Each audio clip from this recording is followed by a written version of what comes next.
Chapter 233 to 234. The very next day, Rei and Pakura found Daimyo's servant waiting for them as they returned from exploiting the Wind Capital, and received an invitation for a tea for the next week. Considering how busy the daimyo had to be because of the food imports convention, that really meant he was quite eager for the meeting. Then again, finding out the KasiCair, who he hates, sent the kunoichi, who he owed to a suicide mission because he was afraid of facing her head-on in politics. There was no doubt the Wind Daimyo would have a field day with that kind of information. Rei would bet if there was no important convention, the daimyo would already delightfully diss Rasa with utterly gleeful abandon. Crimes of kages usually stay unexposed, since the only person who can persecute them is their respective daimyo. Even for that, the daimyo first has to know something untoward happened, which is often not the case. For example, the daimyo was only told that Pakura died on a mission abroad. That was it. As suspicious as it was, there was no way for him to investigate, therefore there was nothing to even accuse Rasa of. That's why Pakura so vehemently added her accusation he pre-planned her murder. Now, the Wind Daimyo had some basis for suspicion towards Rasa and his rule-breaking. Now, he simply had to meet with Pakura and get her story, and then he could call for a meeting of the Suna Council. All in all, there was a ton of fun to be had in the following weeks, if your name was Rasa. After another 2 days of exploring restaurants, food stalls, and sites in the Wind Capital while mapping the city, Rei and Pakura decided to teleport to Rei's dimension for a few peaceful days after they prepaid their hotel room for the next week, so they won't lose it. The sight that instantly greeted them after arriving was Mei with her fox, Auburn, sitting on her shoulders in her shrunken form, visibly channeling chakra through Mei, who had a ball of swirling, dense bluish-red liquid, moving not unlike lava above her palm. The vegetation around Mei was already drying out because of the intense heat the girl so readily ignored, and the air around her shimmered. Honestly, Rei had to facepalm. Mei, he started in a pleasant tone that was slowly turning threatening. Perchance, you wouldn't have completely ignored me when I last told you not to experiment with world-ending jutsu, would you? Right? And just like that, Mei stiffened, robotically turning towards them. Rei, what are you doing here? Mei quickly realized what she just asked after seeing the meaningful look Rei was giving her. This is not how it looks like. Ehehehe. She awkwardly laughed, trying to avert her gaze from Rei's admonishing eyes and Pakura's amused stare. Mei quickly cancelled the technique and turned towards them in a fidgety manner. Not how it looks, eh? So you are not really inventing yet another supercharged jutsu of doom, are you? Pakura mirthfully interjected, putting her hands on her hips. As if you could talk, Mrs. Desert Maker. Mei petulantly backtalked. You can and I can't do this. It's so unfair. She huffed and crossed her arms. It's not like I don't take precautions or am reckless with my experimentation. Pakura rolled her eyes at her. It's because I am responsible and you are childish, ya dolt. She playfully said without any real heat in the statement. If you want to play, then ask Rei to build you a playground lest you burn down our home. Rei simply stared and rubbed his forehead. He was a man, and as such, he was well aware his opinion was not wanted nor needed in this playful banter between his two females, especially where Mei was concerned. He could admit his faults, and sadly, he was far too lenient towards Mei. Pakura, on the other hand, had no such problem and could chew the younger girl somewhat fierce. It was better to leave the parenting talks to her. Much to his dismay, hearing Pakura's advice, Mei turned towards him. Will you really build me a place where I can experiment? She excitedly asked, almost bouncing on her feet. Rei couldn't in good conscience say no to that face filled with pure happiness at the thought. Mei was his little demolition expert who relished making destructive jutsu, since she made her very first one. and Ray has to grudgingly admit that maybe he should not have heaped praise on her for being such a genius at annihilation. May simply found her calling, and from there she started to love experimenting with potentially planet-ending things. "Oh, woe is me," Ray dryly thought. "Where exactly is Tsunade? This week it was her job to take care of you." "No clue." May uncaringly shrugged. "She left 2 days ago. Not even Conan could tell me where she went. Probably one of her medicine-gathering trips or whatever." Ray was a bit startled that Tsunade was supposedly away on her own business. Surprisingly, she didn't even inform Conan what she was doing, but in the end, he decided to let it go. After all, it wasn't as if she could somehow unwittingly mess up his plans, no? As upset as he could get that she just left May to her own devices, Ray couldn't fault Tsunade. May was an adult and should know better than to set countries on fire. "Well then, I think I will leave you two to it and go look for Maki." Pakura hummed and gave Ray a knowing look before leaving. Ray just chuckled and approached the clueless May, who tilted her head at Pakura. As he got close to her, he suddenly hugged her, drowning her small, lithe frame in his own embrace as he kissed her forehead. "I am sorry, May," he whispered, making May stiffen. "Recently I might have neglected you because of the workload." Ray could feel May's hands circle around his torso and tighten around him gently yet possessively in appreciation. She clearly liked what she was hearing. "I have a few days before we have to return to the Wind Capital for a meeting with the Wind Daimyo. I think spending them with you would be nice.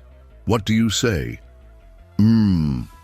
May pressed her face into Ray's chest, the tips of her ears burning red, causing Ray to chuckle. "So, I wonder what kind of seals would I need to place to create an isolated space where you can do your..." His voice slightly faltered. "Hobby? We wouldn't want you to vaporize my entire dimension now, would we?" Hearing that, the happy May slightly pulled away from him, her arms still firmly around his torso. "We can do that later, Ray. Now, I would very much rather find a place where we can do each other." She beamed at him. Somehow Ray had to resist the almost irresistible urge to facepalm again. Ray woke up to a warm and squishy sensation on his chest, spreading a comfortable feeling through his body. Groggily opening his eyes, the very first thing that greeted him was a sight of auburn hair, messily covering most of his and May's upper body like a blanket. In a sudden bout of nostalgia, he remembered the small, androgynous, filthy and hungry kid he saved from being beaten in the streets of Kirigakure. Ray couldn't help but admire the mind-boggling beauty May became. Was it already so long? He idly thought as his hand started absent-mindedly caressing May's hair. "Geez, I sound like an old geezer. Now that I mentioned it, how old am I again?" Sigh escaped his lips before they spread into an indulgent smile as he felt the warm May's body stir. May slowly lifted her cheek from his chest, looking still half asleep as her dull gaze landed on Ray's face and her body again relaxed, putting the full weight of her impressive bust back onto Ray's chest. "Somebody is an eager early riser, I see," May quietly teased, poking a sleeping lady so hard. Bitobi, before Ray could even properly register what his willful vixen said, her lips needily descended on his, gently administering tender greetings.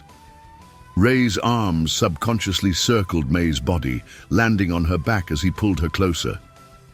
For a moment, the world ceased to exist for the two lovers who forgot themselves in each other's embrace. Finally separating, Ray appreciatively swept May's form with his eyes before licking his lips. To be honest, waking up to the tantalizing feeling of your bare chest, anybody would rise to the opportunity. His lips stretched into an honest smile.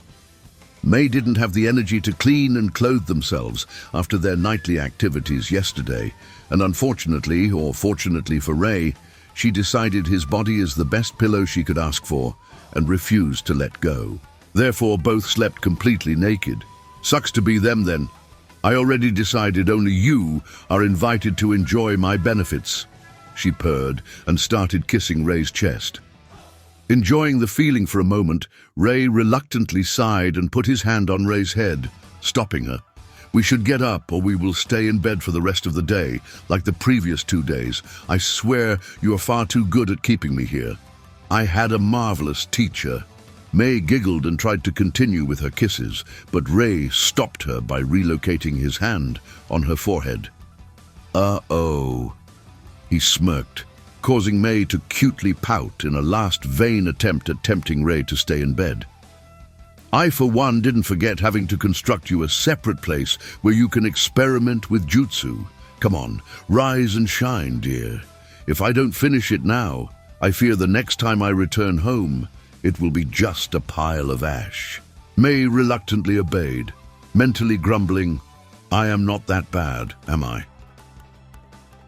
After breakfast, with all his girls present at home, Ray found out Conan was busy with the Biri company since Tsunade took a vacation. Ringo was in the middle of weapon development, and Pakura was neck-deep in paperwork for the new academy. In the end, it was again just him and May for the day, much to the redhead's delight. Packing a picnic basket, Ray and May were on their way to the edge of their dimension in order to set up a new training ground for more hazardous techniques. The edge of Ray's dimension was still covered in thick forest, where even the smallest vines were thicker than a tree trunk in the normal world. Only after an hour of traversing through the dense jungle at Jonin speed did Ray stop, satisfied with the place. I think we are far enough from the middle of the dimension, he said to May before gesturing to trees with a nod. Would you mind clearing the place up? May beamed at the request for destruction, and Ray instantly felt the air around them thicken without any visible change, causing him to cover himself in earth chakra in order to prevent damage. In a mild surprise, he watched as the incredibly tough trees full of nature energy slowly started to ignite out of nowhere, bursting with fire. Overkill much? He mentally deadpanned. It would take at least elite Chunin to even scratch the trees in his dimension. With the amount of nature energy coursing through them at any given moment, it would be a damn miracle if they caught fire after being subjected to, at the very least, B-rank fire jutsu. It was a testament to May's proficiency at fire elemental chakra. It was clear to Ray that May only did it this way to show off for him. Good-naturedly rolling his eyes, Ray patted May's head. I see you made significant progress since the last time we trained together. He sincerely praised, making May proudly beam at him and engulf him in a hug, while the jungle around them burned in wild, all-consuming, unquenchable, deep crimson flames. Sigh. As if it wasn't enough she could melt the world. Now she just had to find a way how to burn it to the cinders too. She is starting to get a bit too creative with her steam release. An invisible mist that makes things ignite with special flames. That's a bit too close to Amaterasu. I wonder how hard it would be to extinguish these flames. Ray inwardly lamented while observing the raging inferno of red. Poor Ao. The next time she visits Kirigakure in order to help Ringo with something, the guy will be scarred for life. Much to Ray's amusement, Ao and May had exactly the same relationship as they did in anime. May might not be the fifth Mizukage, but every time she is in Kirigakure, Ao spouts some kind of misunderstood remark, and May threatens to melt him. Unfortunately for Ao, Ray taught May that empty threats have no meaning. Poor Ao indeed. Setting the basket on the ground, Ray created an air barrier in between himself and May and the burning place around them in preparation for their picnic. No fair. Udim, May huffed when she saw that the barrier of air had no nature energy in it whatsoever. You clearly figured out my flames burn the nature energy in the surrounding at first glance. That's cheating, to think it could be negated so easily. She mumbled. Ray snorted. I and Tsunade are two best senjutsu users far and wide. What did you expect? But, honestly, anyone who is unable to eliminate the nature energy from the surroundings would be fucked beyond belief against these flames of yours. The whole planet is seeping with nature energy, non-stop producing it. He shook his head. May again created something outrageous. I already created a nature energyless air bubble encompassing a few kilometers around us to control what exactly burns. Wouldn't want you to torch my entire dimension on a whim. That's unnecessary. I have total control of these flames, May proudly proclaimed before noticing Ray's unconvinced look. What? Don't look at me like that. I can learn from my mistakes too, you know. The last time I destroyed our house was just an accident. You don't say, Ray quietly said as his lips twitched upward before the volume of his voice rose. I'm so proud. For the first time since I met you, May, you showed some responsibility. Ray quipped with mock tears. I blame your teachings for my destructive tendencies. May cheerfully replied in good humor. You flatter me, but enough of that. Ray approached May and put his arms around her waist, leading her to sit down on the blanket. I would like to hear what's going on in my village. Their picnic amidst hellish forest fire started as all semblance of cheerfulness drained from May's face, leaving only a serious and indifferent facade behind. Anyone who knew the excitable and childish May would be shocked. But same as all his girls, May too had her own role in Ray's village. After all, with how she usually acted, it was entirely too easy to forget she too was a kunoichi.